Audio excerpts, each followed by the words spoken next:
Salut à tous, c'est Palawan et on se retrouve aujourd'hui pour débriefer le quatrième épisode de koh les Quatre Terres. Alors, quatrième épisode et beaucoup de choses à dire sur cet épisode parce que c'était tout simplement un excellent épisode, très franchement, meilleur de la saison, sans aucune contestation possible. Autant on a eu un bon épisode pour l'épisode 3, et cet épisode 4 est franchement, je trouve, plusieurs crans au-dessus. On a eu tout ce qui fait le sel de koh vraiment, d'épreuves disputées vraiment avec des performances incroyables, à des retournements stratégiques absolument faramineux. Vraiment, on a eu un magnifique coup de collier de Aubin, mais j'y reviendrai un peu plus tard dans la vidéo. Donc voilà, c'était un épisode franchement comme on aime en voir dans koh et comme on n'en a pas eu, je trouve, depuis un petit moment. Ça faisait vraiment plaisir de retrouver le koh qu'on aime, le koh divertissant, le koh avec des retournements de situation, et le koh qui nous offre vraiment les émotions vraiment pour lesquelles on aime suivre cette émission. Donc sans plus attendre, vous commencez à en avoir l'habitude, on va directement passer aux 3 points marquants, 3 faits marquants vraiment de cet épisode, les 3 choses à retenir de cet épisode, avant ensuite d'aborder plus en détail les dynamiques de tribu. Alors parmi ces 3 points, le premier point à retenir, c'est vraiment les épreuves. Les épreuves de cet épisode, autant l'épisode précédent on a vu déjà de bonnes épreuves, mais là c'était vraiment quelque chose d'incroyable, et pourtant c'était pas gagné vraiment, notamment avec l'épreuve de confort, puisque l'épreuve de confort était finalement une épreuve individuelle adaptée par équipe, et généralement j'ai tendance à ne pas trop apprécier ces épreuves qui sont individuelles amenées dans la partie par équipe, parce que je trouve ça dommage du fait qu'il y ait quand même plein d'épreuves par équipe qui sont vraiment cultes dans koh et qui sont de très bonne qualité. Je trouve ça dommage qu'on reprenne des épreuves individuelles pour les adapter à la sauce collective. Je trouve que ça illustre une forme de manque d'imagination pour trouver de nouvelles épreuves ou remanier un peu des épreuves existantes. Mais le fait est que là, ça a plutôt payé. On a eu vraiment une épreuve très disputée, une épreuve excellente qui a particulièrement mis à l'honneur les femmes, notamment les femmes de la tribu verte. On a vu Adja et Joaquina qui ont été particulièrement performantes. Tenir plus de 3/4 d'heure avec les conditions climatiques, on a vu le vent qu'il y avait, c'est vraiment impressionnant. Et elles n'ont pas été les seules à réaliser cette performance incroyable, puisqu'on a eu Estelle qui s'est particulièrement illustrée dans cette épreuve. C'était un très beau pied de nez à l'ensemble de son équipe, qui l'a considéré comme faible, qui ne se donnait pas assez dans les épreuves, qui n'avait pas les capacités réellement de faire gagner sa tribu. Et bien là, à elle seule, elle est parvenue à leur offrir une récompense. Et ça, c'était beau, franchement. Je pense que c'était un moment jubilatoire pour absolument tous les téléspectateurs à travers la France. Même si, voilà, moi je ne suis pas forcément le plus grand fan d'Estelle, c'est pas un personnage que j'ai le plus apprécié dans cette saison. Le fait est que les circonstances vraiment particulières de l'épisode précédent et de cet épisode lui ont vraiment donné le bon rôle face à ces tortionnaires vraiment presque de son équipe, face à des personnes assez mauvaises, notamment Jodie, qu'on a vu même pendant cet épisode, même après la performance de Estelle, particulièrement virulente à son égard, dire qu'elle avait encore beaucoup à prouver malgré sa incroyable performance, alors qu'on n'a pas vu particulièrement Jodie s'illustrer dans les épreuves. Donc bon, c'était pour ça vraiment une épreuve jouissive. D'ailleurs, je tiens à souligner, parce qu'on a peut-être un peu moins souligné, mais également la performance de Marie-France, donc vraiment les deux doyennes de l'équipe, puisque Marie-France a quand même tenu, il me semble, à peu près une demi-heure, donc c'est vraiment une performance assez bluffante sur une telle épreuve. Je rappelle que, par exemple, on s'en souvient, lors du choc des héros, le champion Ty Chris n'avait tenu que 6 minutes sur cette épreuve, donc on se rend compte qu'à quel point tenir une demi-heure, c'est quelque chose, c'est une performance vraiment incroyable. Je disais donc performance vraiment exceptionnelle des femmes. On a eu 5 femmes qui sont restées à la fin, alors que tous les hommes, dont le dernier, Bertrand Camel, avait abandonné. Alors c'est aussi sûrement en partie dû à la différence de longueur entre les bambous, puisque les hommes avaient des bambous de 2,70 m, il me semble, alors que les femmes n'avaient des bambous que de 2,30 m. Et ce léger désavantage a sans doute été accentué par les conditions climatiques et le vent. Le fait d'avoir une perche un peu plus longue, ça peut sembler pas énormément plus, 40 cm, mais avec le vent, ça décuple vraiment la longueur et ça rend d'autant plus difficile de maintenir la perche au-dessus de son front. Mais malgré cela, on peut quand même souligner la performance des femmes qui a été exceptionnelle, qui ont tenu vraiment au mental, et ça c'était vraiment impressionnant. On peut souligner vraiment les performances de Joaquina et Adja. Beaucoup ont été un peu méchants à l'égard de Adja, étant donné ses contre-performances durant plusieurs des épreuves des épisodes précédents. Mais là, force est de constater qu'elle a été vraiment très forte. Non seulement elle a tenu, mais en plus elle a vraiment encouragé, elle a motivé ses coéquipiers. Et comme le disait Bertrand Camel dans cet épisode, c'est vraiment elle qui permet vraiment qui permet à la tribu verte d'avoir ce mental d'acier et de continuer dans les épreuves.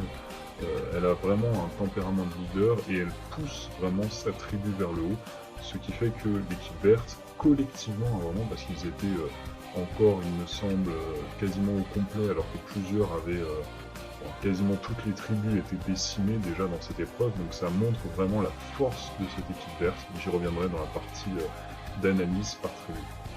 Un petit mot rapidement sur l'épreuve d'immunité qui était aussi de très bonne facture, avec un vrai suspense.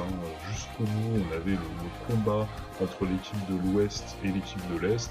La formidable remontée de l'équipe de l'Est, vraiment qui est parvenue sur le dernier obstacle à dépasser l'équipe de l'Ouest.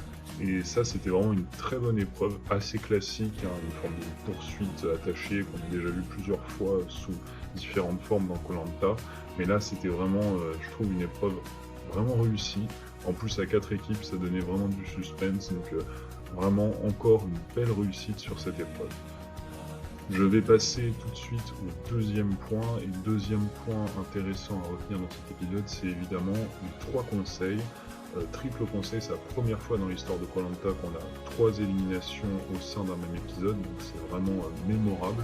Et on a eu, je trouve, un triple conseil qui, très franchement, c'est mieux déroulé que ce que je pensais. Je l'avais évoqué dans le débrief de la semaine dernière, mais j'avais vraiment des craintes compte tenu du fait qu'on allait avoir 3 conseils, donc que l'épisode soit un peu rushé, qu'on ait des phases pré-conseils justement pas forcément très bien montrées. Mais là, le fait d'avoir un twist avec justement l'équipe qui termine dernière à l'épreuve d'immunité, qui immédiatement passe au conseil, ça a vraiment fonctionné. Alors certes, ça a sans doute permis aussi à Adrien de se sauver, donc ça j'y reviendrai dans la partie d'analyse. Mais voilà, j'ai trouvé que ça fonctionnait dans le rythme de l'épisode. L'épisode était très bien rythmé, sans pour autant qu'on ait l'impression vraiment de passer trop vite sur une tribu ou l'autre. Donc ça, c'était vraiment le signe d'un épisode bien rythmé, et le fait d'avoir 2 heures d'épisode fonctionne vraiment. Des fois, on trouve qu'avoir 2 heures d'épisode dans Koh-Lanta, ça forcément, ça oblige à un peu de remplissage dans le montage. Mais là, on a vraiment trouvé avec, je trouve, en tout cas la production a vraiment trouvé, avec ce twist de la triple élimination, a vraiment trouvé une manière de bien remplir cet épisode et de faire vraiment un épisode très bien rythmé, même si c'était un épisode assez long, un épisode de 2 heures. Donc ça, c'était vraiment un point positif. Et le fait d'avoir donc un premier conseil immédiatement après l'épreuve d'immunité, d'ailleurs c'était assez surprenant parce qu'on n'a même pas eu de discussion, c'était conseil immédiat, sans concertation, sans discussion avant le vote, directement le vote, Diane éliminée. Mais on a eu aussi une autre chose qui m'a vraiment satisfait, et je ne pensais pas que Koh-Lanta allait aller aussi vite dans cette direction, c'est le double conseil simultané qu'on a eu et dont je rêvais depuis des années. Et là, pour la première fois dans l'histoire de Koh-Lanta, on a un conseil simultané avec 2 équipes. Et en plus, quel conseil, parce que franchement, ça aurait pu tomber sur un conseil banal, on aurait eu 2 éliminations faciles. Mais là, on a l'un des plus beaux blindside vraiment depuis pas mal d'années. À mon avis, c'est même l'un des plus beaux blindside de l'histoire de Koh-Lanta. Alors, c'est peut-être un blindside un peu gratuit, un peu imprévu, donc ça j'y reviendrai dans la partie d'analyse. Mais franchement, quel coup, c'est juste incroyable. Et je vais y revenir dans mon 3e point, mais avoir ce double conseil pour un coup comme ça, c'est juste incroyable. Avoir l'équipe de l'Ouest qui assiste médusée, on a vu le regard de Brice, on a vu les expressions faciales de l'ensemble de l'équipe de l'Ouest qui était complètement abasourdi de voir Mathieu sortir à ce moment-là. Enfin, c'était vraiment quelque chose de grandiose. Et donc, pour faire le lien, ça en vient à mon troisième point, l'élimination de Mathieu avec ce coup grâce à son collier de Aubin. Bon, j'y reviendrai une nouvelle fois un peu plus amplement dans la partie d'analyse, justement, on s'interrogera sur le fait est-ce que c'était un bon coup ou non. On se demandera aussi pourquoi les candidats, surtout après l'épisode de la semaine dernière, n'ont pas divisé leur vote, ce qui était franchement une décision vraiment pas très maligne, hein. Mais là, je vais juste évoquer ce sentiment vraiment de totale surprise que j'ai eu au moment de l'épisode. Je l'avais dit la semaine dernière, je m'attendais à une élimination sur un collier, donc sur le collier de Aubin, mais je m'attendais plus à l'élimination de Ava, très franchement, étant donné son montage. Mais là, on a eu l'élimination de Mathieu, à laquelle je dois l'avouer, je ne m'attendais pas du tout, j'étais totalement surpris. Et ça, c'est aussi, voilà. Alors certes, Koh-Lanta, ce n'est pas que des retournements de situation, mais quand on a des retournements comme ça, vraiment aussi imprévisibles, ça donne vraiment, je trouve, toute sa saveur à un épisode et plus globalement à une saison. Donc c'est vraiment pour des coups comme ça aussi qu'on aime Koh-Lanta, et rien que pour ça, on peut remercier Aubin d'avoir fait ce coup, même si ce n'est pas forcément un coup parfait. Bon, on en discutera un peu plus tard. Mais voilà, c'était un coup qui, rien que pour le divertissement, valait le coup, justement. Je vais juste revenir 2 secondes alors, sur quelque chose d'un peu plus annexe, et habituellement je n'en parle pas, tout simplement parce que je ne suis pas habitué à lire la presse, ou lié à Koh-Lanta, ou à regarder les lives Insta des différents candidats, ou leurs tweets, etc. Mais là, j'ai eu vent des propos tenus par Mathieu suite à son élimination, donc dans la presse suite à la diffusion de l'épisode. Très franchement, alors autant on l'a vu assez classe dans sa réaction. D'ailleurs, l'ensemble des candidats du Sud, je les ai trouvés plutôt classe par rapport à l'équipe de l'Ouest. Plusieurs ont dit bien joué, voilà, c'était un beau coup à Aubin, donc ça c'était plutôt cool. Et on a vu un Mathieu voilà, qui semblait plutôt pas trop mal prendre son élimination, donc c'était tout à son honneur. Mais le voir quasiment un an après, donc lors de la diffusion de cet épisode, tenir des propos franchement limites, je trouve, à l'égard de Aubin, notamment déclarer que voilà, qu'il était presque c'est un frustré, que c'est quelqu'un qui voilà n'était pas satisfait de ses performances sur les épreuves ou sur le camp, et donc a canalisé en quelque sorte sa colère contre lui-même en une haine contre Mathieu. Donc c'est Mathieu qui disait ça, hein. En gros, à peu près, je paraphrase un peu ses propos, mais c'était un peu ça, que voilà, c'était quelqu'un de frustré et qui canalisait, qui avait en gros visé Mathieu parce que voilà, il était un peu jaloux presque de lui.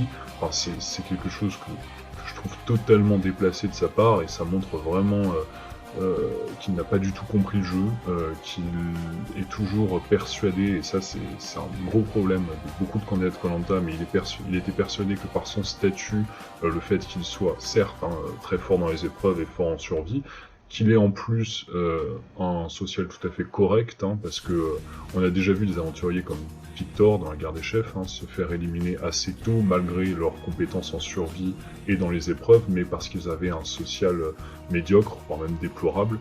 Mais là, ce n'était pas spécialement le cas, en tout cas de ce qu'on nous a montré de Mathieu. Donc c'était effectivement plutôt étonnant de le voir éliminé à ce stade. C'est quelque chose qui n'arrive pas généralement dans Koh-Lanta.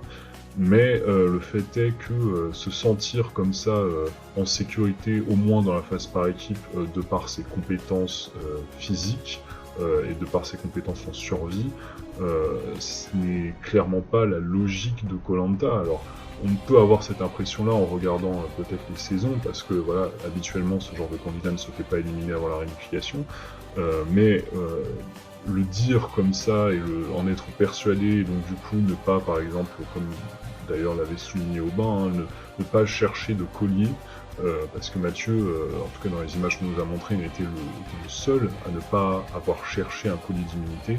Ça prouve voilà, une forme de suffisance que je trouve vraiment déplacée dans un jeu comme Koh-Lanta, parce que le social et la stratégie font aussi partie du jeu, tout le jeu de Koh-Lanta ne se centre pas sur le social et la stratégie, mais ça fait partie du jeu. Et si voilà, on n'est pas assez malin, si on n'est pas assez prévoyant de simplement diviser les votes ou de mettre une voix contre quelqu'un d'autre pour éviter ce genre de coup, eh bien j'ai envie de dire on a mérité son élimination, même si effectivement j'aurais aimé voir Mathieu un peu plus loin pour le voir voilà, s'illustrer un peu plus, notamment dans les épreuves individuelles. Très franchement, il a mérité son élimination parce qu'il n'a pas été assez prévoyant, et c'est aussi simple que ça. Alors je pense que peut-être qu'il avait pensé à un collier éventuellement de Aubin, mais il était persuadé que parce qu'il était l'un des meilleurs de sa tribu, peut-être le meilleur physiquement et le meilleur en survie, il ne serait pas visé par Aubin. Mal lui en a pris, et très franchement, voilà, ça fait partie du jeu. Et être mauvais perdant autant de temps après, à froid, alors qu'il a eu le temps de digérer son élimination, je trouve ça franchement pas correct de sa part.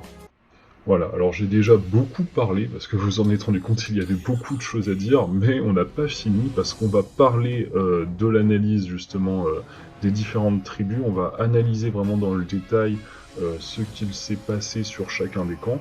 On va commencer par l'équipe de l'Est, parce que l'équipe de l'Est, il n'y a pas énormément de choses à dire, étant donné qu'ils n'ont pas éliminé d'aventuriers lors de cet épisode. D'ailleurs, ils n'ont pas éliminé d'aventuriers depuis le tout début de l'aventure, hein, c'est à souligner. Que dire franchement sur cette équipe de l'Est qui a été bluffante tout du long.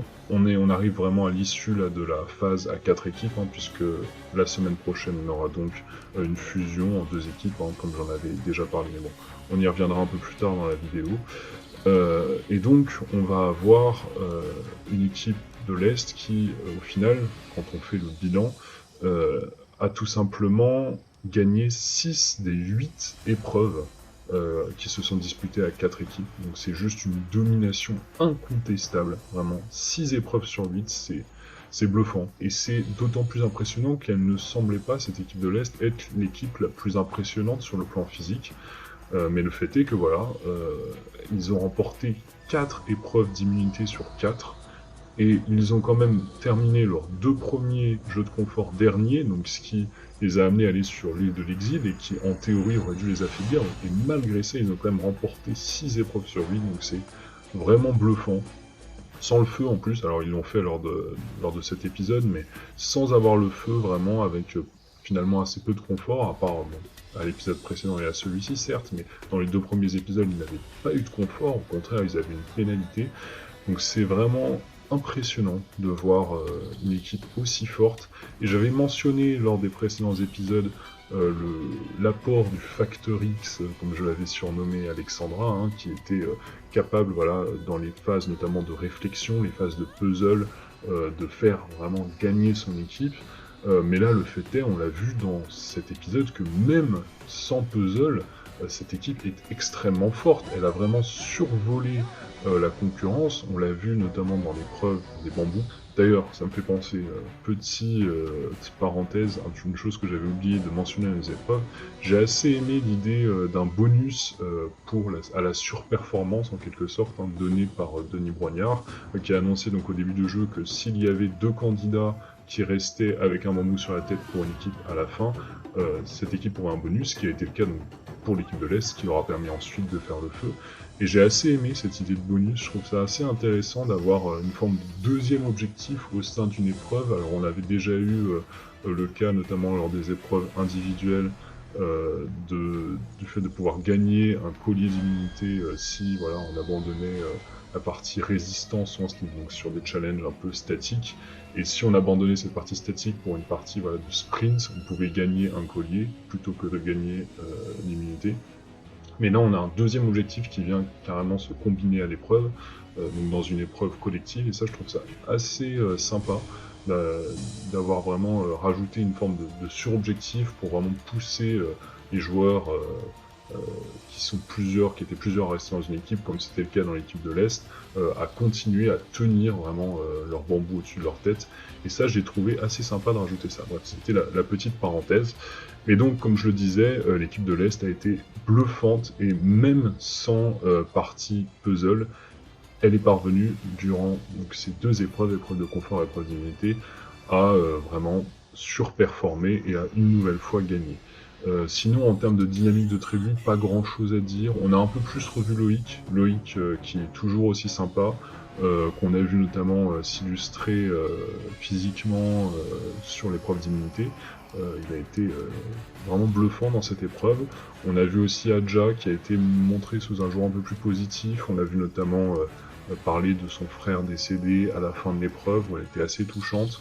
Et on l'a vu globalement vraiment plus en héroïne que lors des épisodes précédents où elle était plus montrée comme une méchante.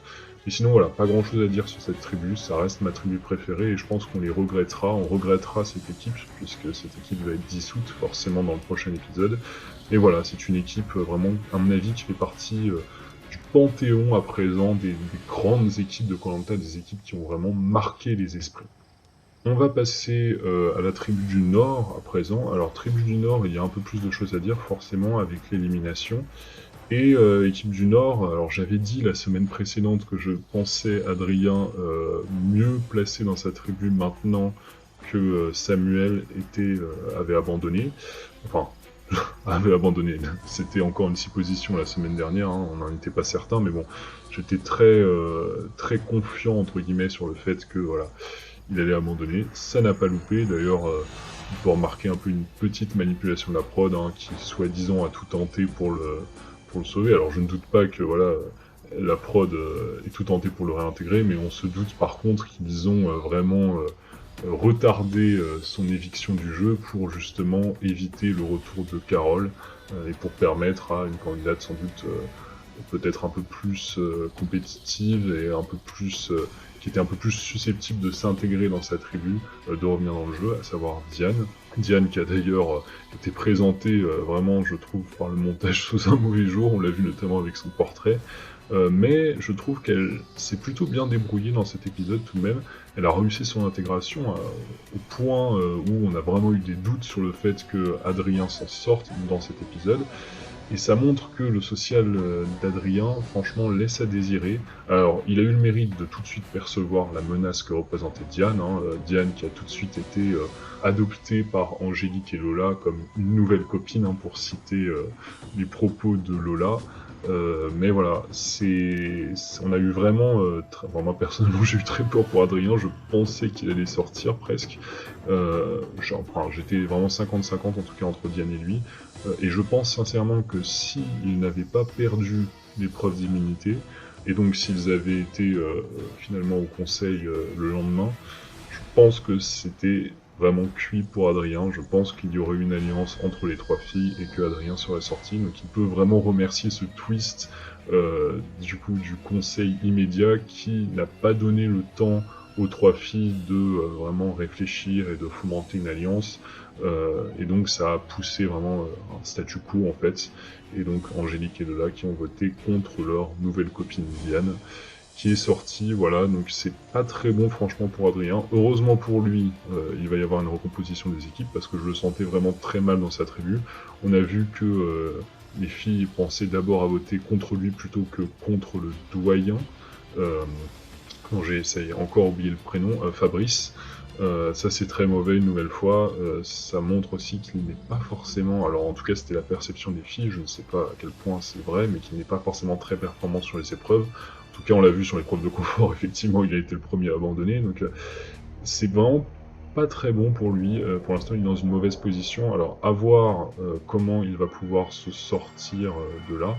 Je pense que du coup le fait de recomposer les équipes en deux équipes, ça va forcément un peu l'aider, ça va lui permettre de trouver de nouvelles dynamiques et peut-être de se forger de nouvelles alliances.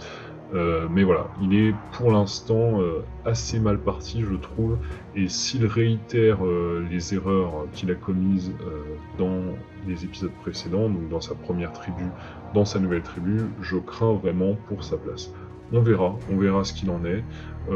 Dans le reste de l'équipe, très franchement, on voit toujours donc ce duo Angélique-Lola, mais je trouve que voilà, on a vu vraiment les différences entre Angélique et Lola dans cet épisode. J'ai vu une Angélique qui était quand même moins susceptible, je trouve, alors des images qu'on nous a montrées, de voter contre Adrien, vraiment. On l'a senti moins proche, je pense, de Diane, alors que Lola semblait, elle, prête, d'ailleurs c'est ce qu'elle dit quand elle vote contre Diane, qu'elle aurait sans doute, avec un jour de plus, voté contre quelqu'un d'autre, sans doute donc contre Adrien. Donc on pense, voilà, ça montre que Lola est davantage prête à trahir Adrien, ou en tout cas qu'elle lui fait moins confiance que Angélique. Donc on verra où ça nous mène. Et d'ailleurs Lola qui a trouvé un collier d'immunité, hein, il y a toujours des soupçons autour du fait que voilà, le collier d'immunité, elle le trouve un peu comme ça par hasard. Bon, je ne ferai pas de spéculation sans savoir, très franchement, mais le fait est que maintenant elle a un collier, on verra comment elle l'utilise, c'est d'ailleurs la seule, depuis l'utilisation du collier par Romain, à disposer d'un collier à présent, donc on verra comment elle arrive à l'utiliser.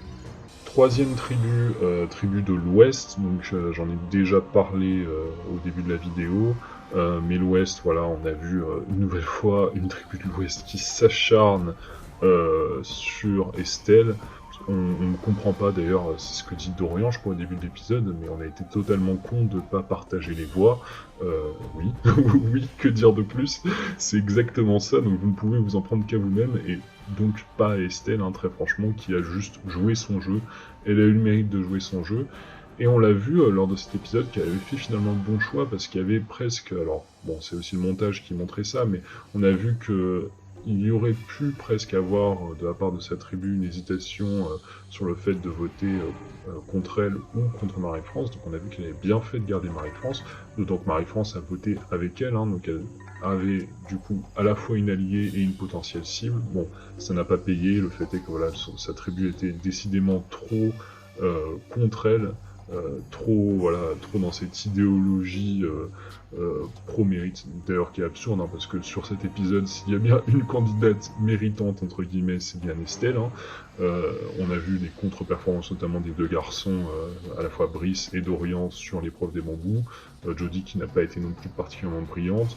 Moi, franchement, pendant cet épisode, j'étais particulièrement étonné de voir Jodie encore douter des capacités d'Estelle après l'épreuve de confort, à dire voilà, elle a commencé à prouver, mais il va falloir qu'elle continue. C'est d'autant plus ironique qu'on n'a pas vu particulièrement Jodie prouver quoi que ce soit dans les épreuves jusqu'à présent. Donc bon, s'il y a bien quelqu'un qui a quelque chose à prouver, c'est sans doute elle, plus que les autres, parce qu'à la rigueur encore, bon, les garçons qui n'ont pas été particulièrement brillants non plus, dans les épreuves de cet épisode, ont au moins, eux, eu le mérite de voilà d'être particulièrement forts, notamment sur la première épreuve de confort, on s'en souvient. Mais voilà, c'était assez étonnant de voir justement des candidats aussi rancuniers à l'égard de Estelle, alors qu'elle n'a fait que jouer son jeu et qu'ils peuvent s'en prendre qu'à eux-mêmes, du fait de ne pas avoir split les votes. Pas grand chose de plus à dire, voilà, Marie-France qui je trouve est dans une assez bonne position, j'ai assez aimé le jeu de Marie-France, elle a été bien en vue sur l'épreuve de confort, où elle s'est vraiment illustrée, et voilà, je l'ai trouvée assez juste dans ses propos, montrée, voilà, assez compréhensive avec Estelle, elle a vraiment épaulé Estelle, elle s'est montrée très humaine avec elle, sans pour autant se détacher du reste du groupe et du reste des jeunes, donc c'était à la fois habilement joué et en même temps très humain et très juste, donc j'ai vraiment assez aimé Marie-France dans cet épisode, et puis Estelle, voilà, elle a joué son jeu jusqu'au bout, et je trouve qu'elle s'offre vraiment une sortie avec les honneurs, vraiment une sortie digne, et une candidate qui semblait au début voilà, être un first boot évident, être une candidate facilement éliminable et facilement éliminée, ben finalement elle a prouvé que voilà, elle était bien plus que ce qu'on pouvait penser d'elle en premier lieu, et elle a prouvé tout son mérite, entre guillemets, même si j'aime pas cette notion de mérite, mais voilà, elle s'est vraiment illustrée dans cet épisode, et très franchement, c'est tout à son honneur. Elle a gagné vraiment, je pense, la sympathie d'une grande partie du public. Donc voilà, chapeau bas Estelle, très franchement, tu méritais ta place dans koh, et j'aurais bien aimé te voir un peu plus. On termine forcément par l'équipe du Sud. L'équipe du Sud, voilà, c'est le gros coup de cet épisode, je l'évoquais, l'élimination de Mathieu. Et on a eu, voilà, pas forcément beaucoup de dynamique de tribu dans cet épisode, on a plus vu Ava, et je pensais franchement que ça allait signer son arrêt de mort, voilà, on a vu son portrait et tout ça, c'était vraiment très bien joué de la part des monteurs, alors je sais pas si c'était fait exprès, vraiment le fait de montrer Ava et de montrer son portrait pour laisser penser finalement qu'elle serait éliminée lors de cet épisode, le fait est que ça a marché sur moi, que ce soit fait consciemment ou non, et j'ai trouvé que Ava c'était assez sympa, on l'avait très peu vu jusqu'à présent, et là je l'ai trouvée assez intéressante dans son portrait, mais également voilà, dans ce qu'elle disait, notamment elle évoquait l'idée éventuellement d'éliminer l'un des plus forts. Alors ça c'était vraiment le premier peut-être indice qu'il y avait potentiellement la possibilité d'éliminer Mathieu. Mais voilà, elle s'interrogeait là-dessus, et ça, alors peut-être que Aubin l'a approché, je suppose, je n'en sais rien, sur cette idée-là. Mais le fait est que voilà, on a eu donc une Ava que j'ai assez appréciée dans cet épisode, et j'espère qu'on la verra un peu plus. On a eu une tribu du Sud qui globalement voilà cherchait le collier vraiment après avoir perdu l'épreuve, et donc cherchait vraiment à se sauver. On sentait un peu tous en danger, sauf Mathieu, comme je l'évoquais, hein, qui lui se pensait intouchable.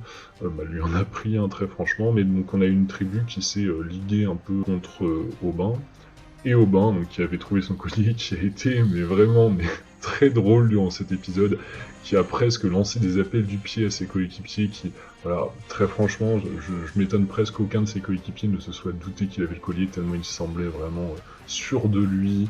Alors bon, certes, il a l'air un peu naïf, donc bon, peut-être qu'il pouvait se penser qu'il ne se douterait pas qu'il allait être éliminé, mais bon, très franchement, le voir voilà comme ça presque se créer un faux collier et s'amuser voilà de la potentielle réaction des candidats, enfin de ses coéquipiers, parodiant Denis Brognard, demandant voilà si quelqu'un avait un collier, enfin très franchement, quelqu'un d'aussi serein à l'approche du conseil alors qu'il est de manière assez évidente parmi les personnes en danger, ça aurait dû leur mettre la puce à l'oreille.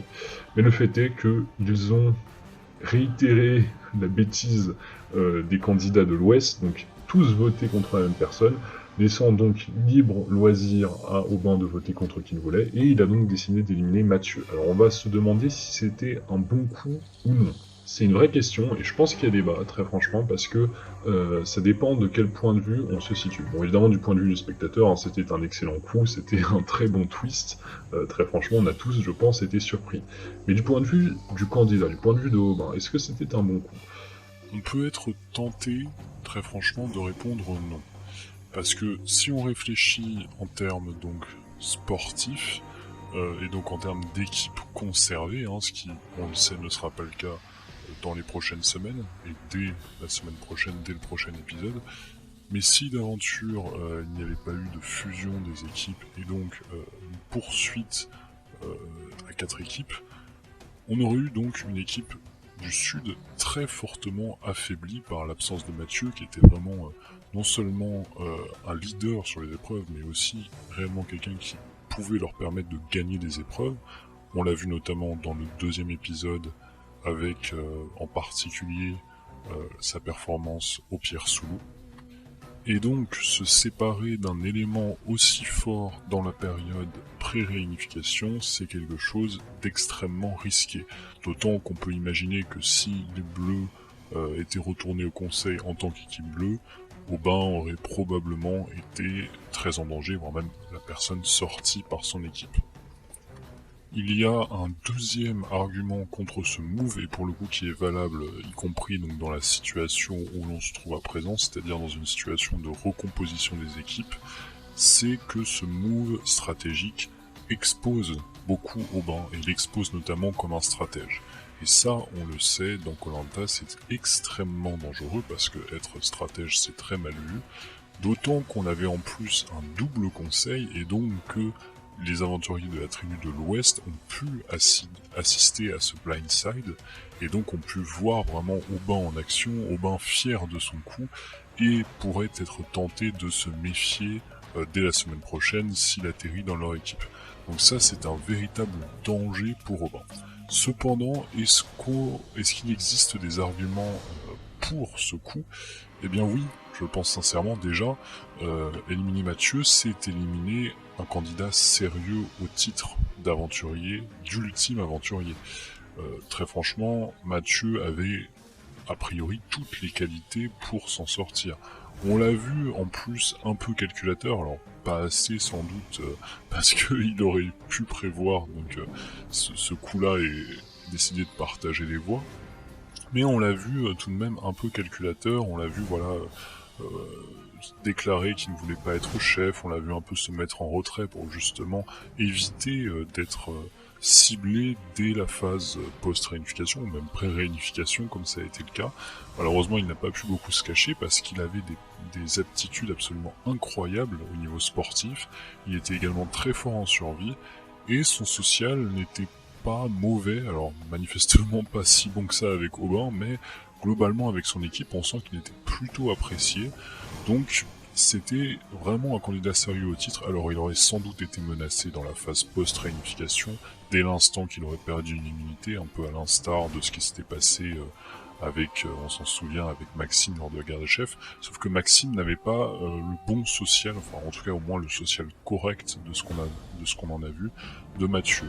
Donc Mathieu était vraiment un candidat dangereux, et s'il s'était allié à des personnes, vraiment s'il avait constitué une alliance solide au moment de la réunification, il avait toutes les cartes pour aller au bout, très franchement. Donc l'éliminer déjà de ce point de vue-là, ce n'est pas une mauvaise décision. Deuxième point intéressant, et ça c'est Aubin qui l'a lui-même déclaré, Mathieu était a priori la seule personne qui refusait une alliance stratégique avec Aubin.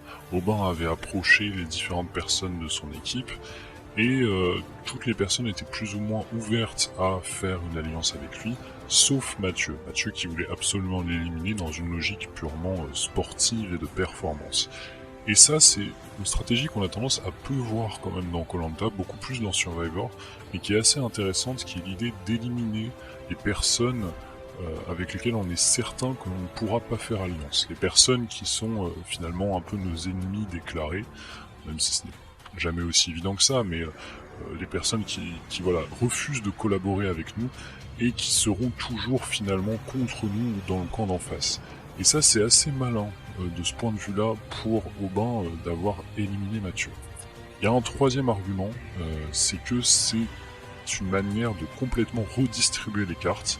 En réalité, Aubin, il était assez mal placé dans sa tribu, on s'en est très vite rendu compte, et même dans le cas où il n'y aurait pas eu donc, cette recomposition des équipes comme on l'aura la semaine prochaine, le fait d'éliminer, de lui couper la tête du serpent, entre guillemets, permet de vraiment redistribuer les cartes, et même en cas de conseil, on aurait pu vraiment se demander si, évidemment, Aubin y avait mis du sien et avait noué d'autres alliances, on aurait vraiment pu se demander si Aubin allait être éliminé. Alors évidemment, il aurait été très en danger, mais très franchement, des réactions qu'on a vues de l'équipe du Sud, on n'est pas vraiment sur le même cas qu'Estelle, qui avait vraiment déclenché les foudres de ses coéquipiers en éliminant donc Diane.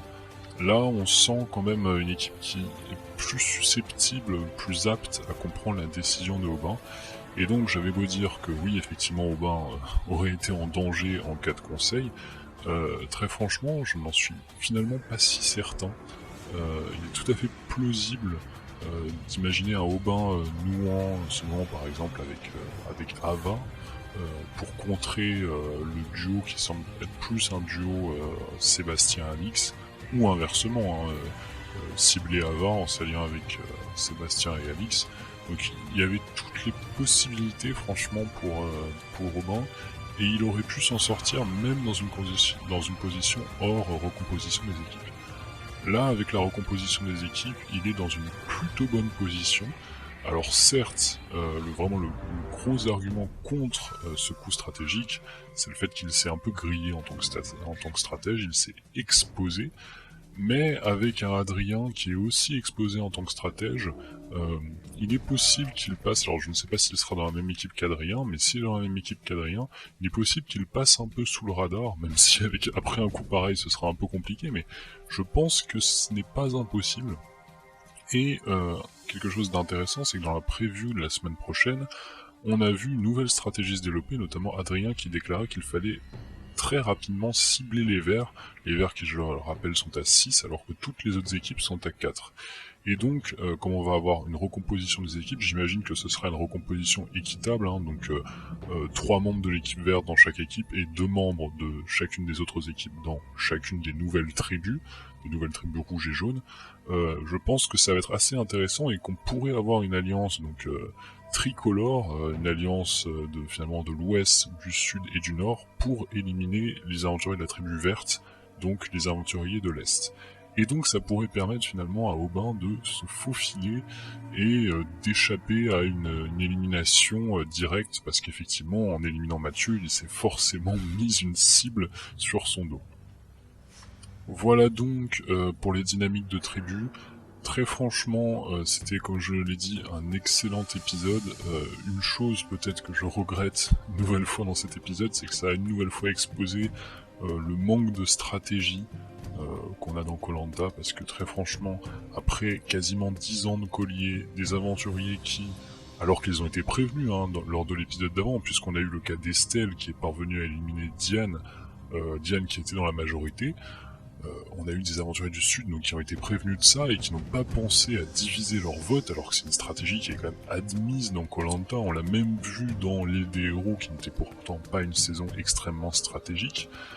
Mais là, je pense qu'avec 2 coups de collier comme ça, et 2 équipes d'aventuriers qui mettent toute leur voix sur une seule et même personne, et qui, du coup, à leurs risques et périls, ils finissent par se faire sortir l'un des leurs, je pense que très franchement, maintenant les aventuriers sont prévenus. Alors, que ce soit pour cette saison, mais surtout pour les saisons suivantes. Parce que, je ne sais pas si vous êtes au courant, mais une nouvelle saison de Koh-Lanta se prépare, qui est d'ailleurs supposée être tournée normalement en Polynésie française. Donc c'est assez intéressant, c'est la première fois que c'est tourné là-bas. On avait déjà eu 2 saisons en France, en Nouvelle-Calédonie, donc on s'en souvient, à l'île des Pins, fameuse saison 5 de l'île des Pins avec Mohamed et la chèvre, si vous vous en souvenez, en 2005. On a vu aussi le choc des héros en 2010. Et donc, on va avoir une nouvelle saison en Polynésie qui est supposée commencer, il me semble, dans quelques semaines.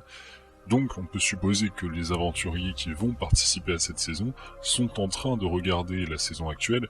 Et je pense que juste avant leur départ, voir 2 éliminations comme ça sur collier, avec des candidats qui ont oublié de diviser leur voix, qui n'ont pas pensé à diviser leur voix, je pense que ça va les inciter à réfléchir et à eux-mêmes adopter cette stratégie, qui est une stratégie vraiment assez évidente, une stratégie de base, mais qu'il faut à tout prix appliquer si l'on veut se sauver. J'ai néanmoins quand même un bémol à mettre à ça, c'est que, très franchement, autant la semaine dernière, je trouve que le fait de ne pas avoir divisé les voix était vraiment une grosse erreur stratégique, autant je ne suis pas certain, là, dans l'équipe du Sud, alors c'était bien trop risqué de ne pas diviser les voix, certes, mais je peux comprendre le raisonnement, dans le sens où je n'avais pas vraiment l'impression qu'il y avait une alliance solide entre les 4 qui ont voté contre Aubin. Et donc, il était plus délicat de discuter stratégie, il était plus délicat également de s'exposer, parce que si l'un des 4 avait décidé un peu à lui seul de voter contre un autre des 4, évidemment, si Aubin sortait, ça l'aurait tout de suite mis en vue et ça l'aurait tout de suite forcément exposé pour le conseil suivant. Ce qui n'était pas le cas dans la tribu de l'Ouest, puisque la tribu de l'Ouest avait tout à fait la possibilité de cibler Marie-France qui était hors de l'Alliance. Là, il n'y avait pas vraiment d'autres cibles évidentes autres que Aubin, donc forcément voter contre quelqu'un d'autre qu'Aubin, et dans le cas où Aubin serait sorti, cela aurait tout de suite exposé la personne qui n'avait pas voté contre Aubin. Donc de ce point de vue-là, ça peut se comprendre, mais c'était tout de même bien trop risqué, et franchement, les 3 autres peuvent vraiment souffler, peuvent remercier Aubin de ne pas avoir mis leur prénom, parce que ils ont vraiment joué avec le feu. Dernier point de cette vidéo qui est déjà beaucoup trop longue, très franchement, on a eu un épisode tellement riche que voilà, ce débrief va être bien plus long que d'habitude, mais on va parler du coup de la preview de la semaine prochaine, et donc, bon je l'ai déjà évoqué, mais de la fusion des équipes, on peut l'appeler presque comme une pré-réunification finalement. Alors je ne sais pas exactement comment elle va se dérouler, mais je suppose donc, pour éviter du coup un pagonging au sein des équipes, ce serait une forme de premier pagonging. Pour rappel, pagonging, pour ceux qui ne connaîtraient pas, c'est une élimination systématique des aventuriers de la tribu minoritaire par les aventuriers de la tribu majoritaire. Normalement c'est post-réunification, mais là si on imagine par exemple la tribu de l'Est qui est réunifiée avec la tribu de l'Ouest par exemple, et on pourrait imaginer les 6 de la tribu de l'Est qui s'allient contre les 4 de la tribu de l'Ouest, et une tribu de l'Ouest complètement décimée. Donc je ne pense pas que la production fera ça, d'autant que ça ferait des équipes non équilibrées. Donc je pense qu'il va vraiment y avoir une division des aventuriers. Alors peut-être au hasard, mais j'en doute. Je pense plus qu'on aura un homme, une femme de chacune des 3 tribus ouest, sud et nord répartis donc dans la tribu rouge et dans la tribu jaune. Et l'équipe des Verts, ce sera un peu séparé différemment, alors je ne sais pas exactement, donc il y aura, ça veut dire une tribu avec 5 femmes et 4 hommes, et une autre avec 5 hommes et 4 femmes, mais globalement voilà, ce sera réparti un peu comme ça, 3 de chaque côté, 3 Verts de chaque côté, pour avoir quelque chose d'équitable. Et on retrouve, comme je l'avais prédit, entre guillemets, dans ma vidéo des attentes, les fameuses couleurs rouge et jaune, et on le sait, c'est quelque chose d'important dans Koh-Lanta. C'est vraiment le symbole de Koh-Lanta présent depuis les tout débuts. À vrai dire, certains des symboles vraiment inhérents à l'univers de Koh-Lanta, comme Denis Broignard, ou même le totem d'immunité, en tout cas sous sa forme actuelle, n'étaient pas présents depuis le début de Koh-Lanta, la première saison de Koh-Lanta. Donc c'était Hubert Auriol qui la présentait, le totem était totalement différent, donc il y a vraiment des symboles qui ont évolué au cours du jeu, même si ceux-là sont assez vite. On a eu dès la 2e saison un totem un peu ressemblant à l'actuel et un Denis Brognard à la présentation, mais vraiment les couleurs rouge et jaune, c'est l'un des seuls symboles qu'ils ont présents depuis le début, depuis la toute première saison. Donc on comprend aisément pourquoi la production a voulu réinstituer ces couleurs de base, même si très franchement, et je l'ai dit, on peut regretter quand même un manque d'innovation de la production. Et je l'avais espéré très franchement au début de l'aventure que finalement on aurait une réunification à 4 tribus qui aurait été très intéressante, avec donc 4 ambassadeurs. C'est vraiment surtout pour le conseil des ambassadeurs que je voulais voir ça, mais aussi pour éviter qu'on ait une logique de 2 tribus, de nouveaux liens qui se créent avec les 2 tribus. Mais très franchement, je trouve qu'au bout de 4 épisodes, je pense que vraiment les tribus ont eu le temps de se lier entre elles. Et je pense que ça va tout de même être intéressant, même si on a une fusion des équipes et qui finalement est compréhensible, parce que sinon on aurait eu, je pense, l'équipe Nord par exemple, ou peut-être l'équipe du Sud, qui se serait faite complètement décimer, hein, si on était resté comme ça avec la logique des 4 tribus.